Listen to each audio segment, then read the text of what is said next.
দেখি তুই কিভাবে বানাস, একটু তাহলে আমি বন্ধুদের সাথে একটু শেয়ার করি। আদা রসুন পেঁয়াজ কুচি প্রথমে করে নিয়েছি, তারপরে গাজরটাকে গ্রেট করে একটা বাটির মধ্যে নিয়ে নিয়েছে চিকেন কিমা। তো তারপরে ওই সমস্ত উপকরণগুলো লাগলো।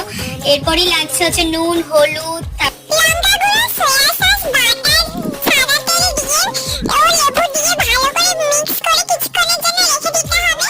আর আমি ততক্ষণে আগে ময়দার ডোটা করে নিই। তো এর মধ্যে আমি দিয়ে দিলাম একটু সাদা তেল, তো দিয়ে ভালো করে আমি মিক্স করে নিলাম। তো এইদিকে আবার মোমোটা বুনু রেডি করে নিচ্ছে। তো মোমোর মধ্যে আবার দিয়ে দিচ্ছে চিজ। তো চিজ আছে, মোমো তো হচ্ছেই। দেখো এদিকে এক পরপর করে সাজিয়ে নিয়েছি প্লেটের মধ্যে। এদিকে আমাদের তো বসে গেছে মোমো স্যুপের জন্য, আর এদিকে প্লেটটা ভালো করে মা রেডি করে দিচ্ছে। তো প্লেটের মধ্যে আবার তেল দিয়ে দিয়েছে। তো তেল দিয়ে ভালো করে মোমোগুলো বসিয়ে দিচ্ছে স্টিম। ফাইনালি